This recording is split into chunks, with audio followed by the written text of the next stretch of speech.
다음에는 4위인 챗GPT o3 미니 그리고 3위인 챗GPT o3 미니 하이를 살펴보도록 하겠습니다. 10분 분량의 이 두 모델에 대한 설명은 날리겠습니다. 바로 이 비디오 작업을 하는 와중에 발표된 머스크의 그록 3 때문인데요. 이 그록 3의 딥서치 추론 모델의 성능이 아주 지리더라고요. 그럼 오늘은 현존 추론 모델의 최강자인 챗GPT o1, 딥식 R1 그리고 새로운 다크호스인 그록 3의 딥서치 모델들의 대답을 보면서 공부하고 그 모델들도 비교해 보도록 하겠습니다. 이 o3 미니는 4위, o3 미니 하이는 3위를 기록했습니다. 그럼 이제 1위와 2위를 살펴보도록 하겠습니다. 1위는 공동 수상을 했는데요. 챗GPT o1과 딥식 R1입니다. 이것도 추론 모델이기 때문에 자신들이 추론하는 과정을 이렇게 설명을 하고 있어요. 챗GPT o1인 경우에는 35초가 걸렸고 딥식 R1은 41초가 걸렸는데 이 추론 과정을 설명하는 것은 이 딥식 R1이 훨씬 디테일합니다. 그리고 이전에 챗GPT o3 미니인 경우에는 이 추론하는 과정이 영어로 되어 있는데 챗GPT o1과 딥식 R1은 한글로 설명이 되어 있어서 좋네요. 그럼 일단 챗GPT o1부터 살펴보도록 하겠습니다. 챗GPT o1인 경우에는 추론 과정이 이런 식으로 설명이 되어 있어요. 이런 부분에 대한 질문이 들어왔는데 이 항목을 정리를 하고 있고요. 이들의 방식과 차이점을 분석을 하고 있다. 그리고 그 분석한 결과는 간략하게 이렇게 나누고요. 그리고 좀 더 자세한 분석을 진행하는 것 같습니다. 이 추론의 과정들이 끝난 다음에 실행을 했고 그 실행을 한 내용을 아래에 정리를 하겠다라고 설명이 되어 있어요. 그럼 딥식 R1과 좀 비교를 한번 해보도록 하겠습니다. 딥식 R1에서는 이 질문에 답변을 하기 위해서는 이 추론 방식들에 대해서 이해를 먼저 해야 되겠다라고 계획을 세우죠. 방법이 어떤 배경에서 개발이 되었고 어떤 문제를 해결하기 위한 것인지 알아보는 게 중요할 것 같다라고 자신이 판단을 한 겁니다. 질문은 모두 똑같죠. 이런 식의 질문을 줬는데 이 질문을 받고 얘가 이런 식으로 생각을 했다는 겁니다. 추론하는 과정이 이 O1보다 훨씬 디테일하고 도움이 되는 것 같아요. 그 다음에 이 계획에 맞춰서 분석을 하는 거죠. COT에 대해서 분석을 한 결과가 여기 나와 있고요. 그 다음에 리액트에 대해서 분석한 결과, 폴렌 앤 솔브에 대해서 분석한 결과, 리우에 대해서 분석한 결과를 간단하게 정리를 했습니다. 그 다음에는 차이점을 비교를 했죠. 그 차이점을 비교를 한 내용들이 간략하게 여기 정리가 되어 있고요. 근데 이것이 완벽하지 않을 수가 있으니까 제가 이 질문을 할 때 이 논문을 업로드를 했죠. 이 논문을 더 자세히 살펴보고 실제 예시나 성능 비교 데이터를 확인하는 게 좋을 것 같다라고 판단을 했죠. 그래서 자기가 조사한 내용과 그리고 제가 업로드한 논문과 서로 분석을 하면서 답변을 더 보완을 하는 것 같습니다. 분석한 결과를 간단하게 여기에 정리를 했고요. 이 과정을 거쳐서 추론을 했고 추론을 하고 분석한 그 최종 결과가 밑에 설명이 되어 있는 겁니다. 딥식 R1인 경우에는 이렇게 추론 과정이 자세하게 설명되어 있는 부분이 강점인 것 같습니다. 그 다음에는 실제로 얘네들이 분석을 한 결과를 정리를 한 건데요. 체인 오브 소스에 대한 설명을 보면 둘 다 레스팅 스텝 바이 스텝 부분이 명시가 되어 있어요. 이 부분을 프롬프트에 추가함으로써 체인 오브 소스를 구현할 수 있게 되는 거죠. 특징이 직관적이다. 환각 정보를 근거로 추론을 전개하면 오류에 쉽게 누적될 수 있다. 내부 지식에만 의존한다. 이런 특징을 언급을 했고요. 딥식 R1인 경우에는 프롬프트 변경만으로 추론 능력이 향상된다. 다단계 문제 해결에 효과적이다. 라는 장점이 있고 단점으로는 수동 예시가 필요하다. 이건 퓨샷 프롬프팅을 얘기를 한 것 같은데요. 이런 식으로 예시를 주면 더 효과가 좋죠. 스텝 바이 스텝으로 진행하라고 해놓고 어떠한 식으로 진행을 할지 예시를 하는 경우 더 효과가 좋다는 겁니다. 근데 계산 오류나 단계 누락, 의미 오해 등의 오류가 발생할 가능성이 있다 라고 답변을 했습니다. 그 다음엔 리액트 부분을 한번 살펴보도록 하죠. 챗GPT o1에서는 추론과 행동을 명시적으로 실행하는 과정을 번갈아가면서 한다. 인터리빙이라는 표현을 논문에서는 썼습니다. 그리고 이것에 근거가 되는 제가 업로드한 논문을 여기 표시를 했고요. 딥식 R1인 경우에도 추론과 행동을 번갈아가면서 수행을 하고 외부 도구와 상호작용을 한다 라고 되어 있죠. 이 딥식 R1인 경우에는 그 출처에 대한 정보는 따로 표시가 되는 것 같지는 않습니다. 챗GPT o1인 경우에는 추론에 대한 설명, 행동에 대한 설명, 이 리액트의 가장 핵심적인 개념이죠. 이 부분에 대한 설명을 하고 리즈닝을 먼저 하면 그 다음에 수를 호출해서 액팅을 한다 라는 설명이 잘 되어 있습니다. 그래서 복잡한 문제를 해결할 때 외부 정보로 논리를 보완할 수 있고요. 다만 히스토리가 길어질 수 있고 토큰 소모가 커지거나 중간 정보가 장황해질 수 있다는 단점이 있죠. 이 부분을 해결하기 위해서 나온 게 리우고요. 딥식 R1의 경우 어떻게 설명했는지 한번 보도록 하죠. 실시간 도구를 활용했다. 이게 가장 큰 장점이죠. 공적인 문제 해결에 유연하다. 즉 최신 정보 검색을 할 수 있다. 이게 장점이죠. 같은 내용이지만 약간 다르게 설명을 한 것 같습니다. 단점으로는 도구 응답 대기로 인해 지연이 될 수 있다. 시간이 많이 걸린다는 겁니다. 반복된 프롬프트 사용으로 비용이 증가한다. 도구 실패 시 추론 흐름이 파괴될 가능성이 있다. 이런 단점들이 설명이 되어 있습니다. 같은 내용인데 약간 다른 방식으로 설명이 되어 있고요. 이 설명된 내용에 따라서 이해할 수 있는 힌트가 약간씩 다른 것 같습니다. 둘 다 보고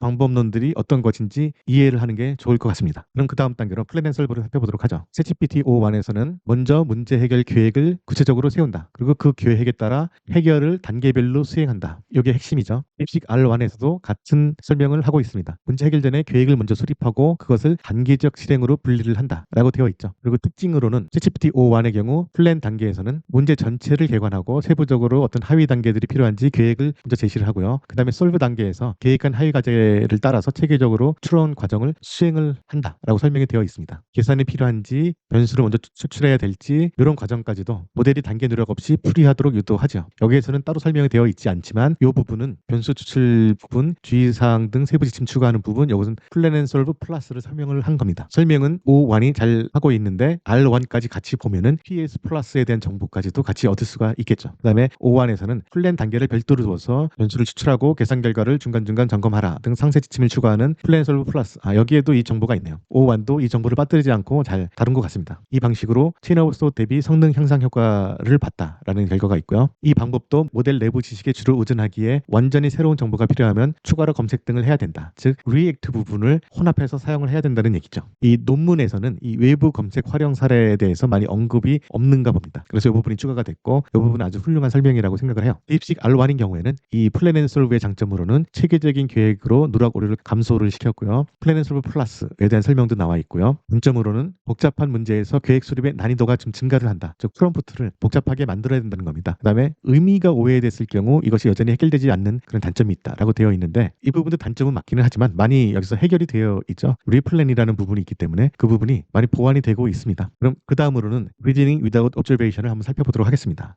리오는 이 제목에서 나왔듯이 이 observation, 보고 호출에서 나온 그 결과, 그것을 관찰하는 것이죠. 그것을 모델 내부 추론 단계에 직접 개입시키지 않고 추론과 도구 호출 결과를 분리하는 그런 모듈형 접근을 제안한다고 했습니다. 이게 핵심입니다. 이것의 목적은 비용 절감이죠. 대표적으로 플래너, 워커, 서버 이 세 개의 모듈로 구성이 됩니다. 이 부분이 핵심 부분입니다. 그 핵심 부분을 잘 설명을 했습니다. 딥식 R1에서는 이런 식으로 설명을 했네요. 추론, 도구 실행, 답변 종합, 플랜, 워커, 서버를 모듈화해서 관찰과 분리를 한다. 같은 내용을 더 간략하게 설명을 했네요. 플래너는 전체 계획을 수립하고요. 워커는 도구를 통해서 증거를 수집하고, 솔버는 최종 답변을 생성하고, 바로 이 개요가 이 리우를 설명하는 가장 핵심적인 내용들을 모두 포괄했다는 점에서 이 챗GPT O1과 딥식 R1은 아주 훌륭한 답변을 내놨다고 생각을 합니다. 그래서 공동 1위를 차지를 했고요. O1 같은 경우 플래너, 워커, 솔버에 대한 설명은 자세하게 만들어냈죠. 이 설명은 O1이 더 자세한 것 같습니다. 문제를 여러 단계로 나누는 청사진, 블루프린트를 먼저 제시를 하고요. 이 과정에서 모델은 도구의 그 옵저베이션 없이 예상되는 증거를 이 변수로 처리를 합니다. E1, E2처럼 위치만 표시하고 추론을 계속 전개를 하죠. 그 이전에 리액트 단계에서는 여기서 도구를 통해서 정보를 가지고 오고 그 다음에 진행하고 여기서 또 도구를 통해서 정보를 가져오고 또 진행하고 함으로써 LLM과의 통신을 많이 진행을 했고 API 콜이 많아짐으로 해서 이 토큰 소비도 많아져서 비용이 증가를 했는데 그 비용을 절약시키기 위해서 이 플래너 단계에서는 도구를 사용을 하지 않고 이런 식으로 변수로서 처리를 한다. 이게 가장 큰 특징입니다. 그 다음에 계획을 다 세웠다면 꼭 필요한 부분에서 도구를 호출하는 거죠. 바로 이렇게 변수가 리스트에 있는 부분에서만 이 도구를 호출해서 API 호출을 꼭 필요한 부분에만 실시를 한다라는 장점이 있고요. 그 다음에 플래너와 워커를 통해서 받은 정보를 바탕으로 이 솔버가 최종적으로 답변을 도출한다. 이 특징이 있습니다. 이 설명은 이 챗GPT O1이 아주 잘 한 것 같습니다. 이 설명한 내용들을 O1에서는 이 특징이라는 단락에서 정리를 다시 했고요. 도구 호출 결과를 즉각 받아서 추론하는 대신에 도구 관여 없이 미리 전개한 추론과 실제 도구 호출 결과를 나중에 별도로 합친다. 이게 가장 큰 특징이고요. 토큰 사용량을 크게 절감한다. 여기에 올드체로 했죠. 이게 가장 큰 특징입니다. 이 방식이 나온 이유죠. 이 방식을 연구하게 된 이유입니다. 그리고 각 모듈별로 나누었기 때문에 각 모듈별로 어떤 정보에 대해서 페일리어가 발생했을 때 고정 과정을 통해서 고정을 할 수 있는 그런 장점도 있고요. 또한 모듈 분리의 장점으로는 플래너 부분만 소형 모델로 이 파인 튜닝을 따로 하고 워커는 별도의 API와 또 연결을 하고 솔버는 최종 통합하는 방식 이 각 모듈별로 좀 더 강화하는 그런 방식을 적용할 수 있다는 그런 장점이 있습니다. 딥식 R1에서는 어떻게 설명했는지 보죠. 토큰 효율성을 극대화했다라는 것이고요. 비용을 절감했다는 얘기죠. 도구 실패에 경고하다. 계획과 실행이 분리가 돼서 도구 실패에 경고하다는 그런 특징이 있고요. 소형 모델로도 GPT 3.5 수준의 성능 달성이 가능하다라고 설명이 되어 있습니다. 딥식 R1은 더 간략하게 요약을 했고 챗GPT O1은 풀어서 설명을 해서 이 챗GPT O1의 경우가 더 처음 접하는 사람이 이해하는데 도움이 되는 것 같습니다. 그럼 다음에는 이 비교 분석한 부분을 한번 살펴보도록 하죠.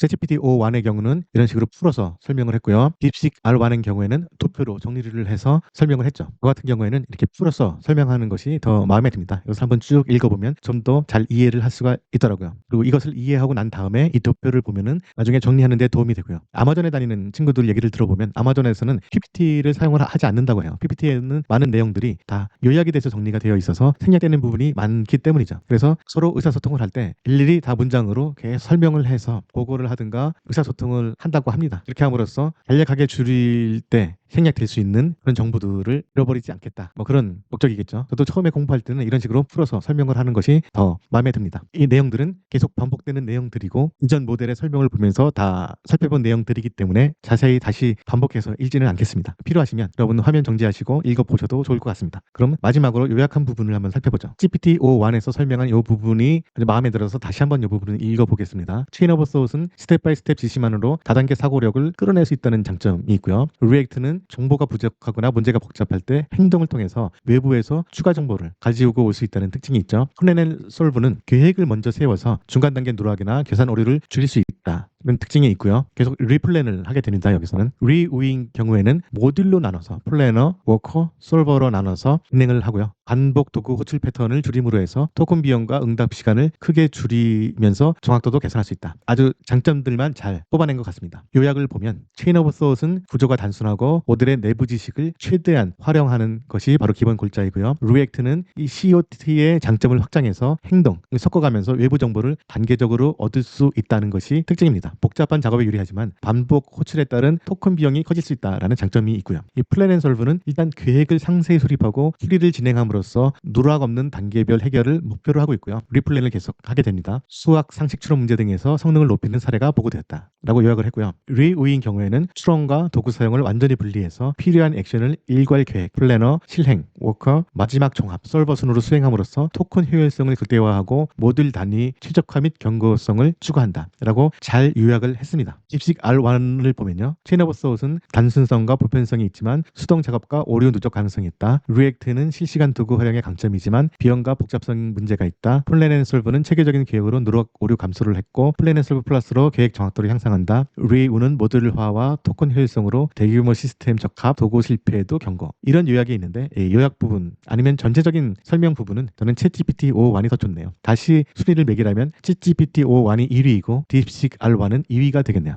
마지막 최종 정리하는 부분도 챗GPT O1 부분이 더 좋습니다. 딥식 R1은 각 방법은 문제의 복잡성, 도구 활용 필요성, 비용 제약 등에 따라 선택되어야 된다라고 간략하게 마무리를 했고요. O1의 경우에는 위 접근법들은 모두 대규모 언어 모델이 복잡한 문제 해결 시 어떻게 중간 추론을 드러내고 외부 도구를 활용하며 효율적으로 계산할 것인가를 공통된 주제로 다루고 있습니다. 적용하려는 업무나 환경 그리고 요구되는 성능, 비용 트레이드오프에 따라서 어떤 방식을 사용할지 결정할 수가 있습니다. 예컨대 외부 지식 탐색이 필수적이고 단계적 행위가 필요한 에이전트라면 리액트를 선택을 하고요. 도구 호출이 매우 빈번해 토큰 사용량 절감이 필요하다면 리우를 선택을 하고 내부 지식 위주의 논리적 추론 정확도를 높이고 싶다면 플랜 앤 솔브나 COT 방식이 적합하다라고 설명이 잘 되어 있습니다. 아쉬운 점이라면 이 방법론들을 혼합해서 사용하면 더 좋은 성과를 얻을 수 있다라는 부분이 추가가 됐으면 좋았을 것 같네요. 여태까지 배우면서 언급되었던 추론 방법론인 Chain of Thought, React, Plan and Solve, 그리고 Reasoning Without Observation 이 네 가지 추론 방법론들에 대해서 공부를 했고요. 한 가지 소스에만 의존할 경우에는 잘못된 정보나 정보의 누락 등이 있을 수 있어서 제가 사용하고 있는 10개 AI 모델에 모두 같은 질문을 하고 그 답변을 살펴보았습니다. 그렇게 했더니 각 모델별로 그 특성들을 잘 파악을 할 수 있는 기회가 되었던 것 같습니다.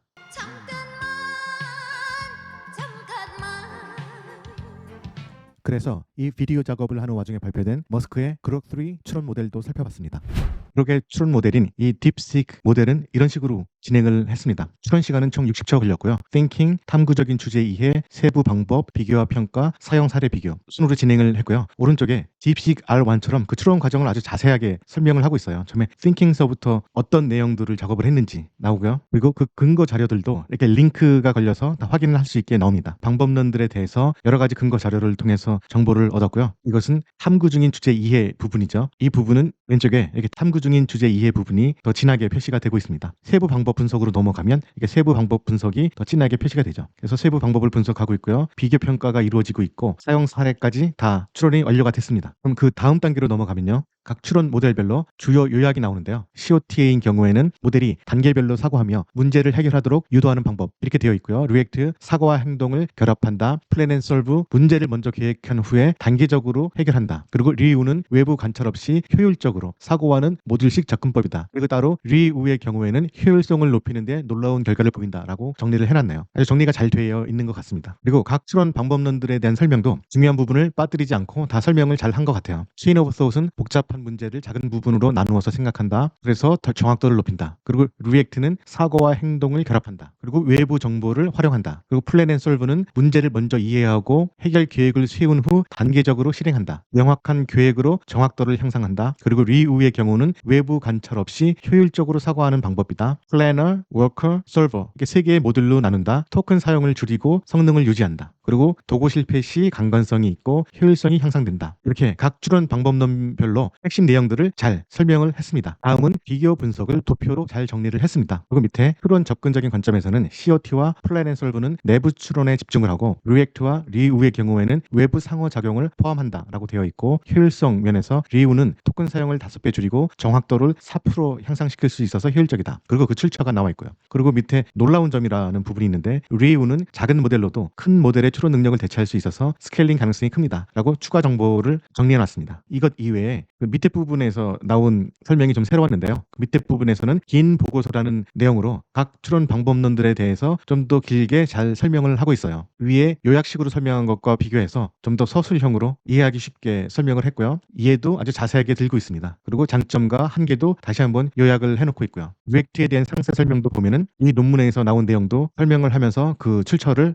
밝히고 있습니다. 플랜은 solve, reuse 이것도 마찬가지 방법으로 설명을 하고 있고요. 이 설명들이 쉽고 잘 이해할 수 있도록 되어 있는 것 같아요. 마지막에 이 긴 보고서에서도 도표로 비교 분석을 하고 있고요. 그리고 그 도표 밑에 추가 정보가 나오는 것도 위에 것과 비슷합니다. 그리고 맨 마지막에는 주요 인용 출처들도 이렇게 밝히고 있어요. 그래서 여기를 클릭하면 그 해당 웹사이트를 가서 볼 수 있도록 해놨습니다. 처음에 시작할 때는 챗GPT 5.1과 딥식 R1이 공동 1위였는데 자세히 살펴보니까 딥식 R1보다는 챗GPT 5.1이 조금 더 설명이 좋았던 것 같습니다. 서술형으로 되어 있는 것도 좋았고요. 그리고 나서 그록3의 이 딥서치 추론 모델을 보니까 거의 챗GPT 5.1과 같은 레벨이었습니다. 그래서 처음과 다르게 마지막에는 등수가 바뀌었는데요. 저는 1위에 챗GPT 5.1과 그록3의 딥서치 추론 모델을 랭크하고 싶고요. 2위에 딥식 R1을 랭크하겠습니다. 각 AI 모델들의 특성들을 파악하는 것도 중요합니다. AI 에이전트 어플리케이션을 개발할 때 여러 가지 LLM을 사용을 할 수가 있고요. 단계별로 필요한 그리고 적당한 LLM을 선택함으로써 어플리케이션의 퀄리티를 향상시킬 수도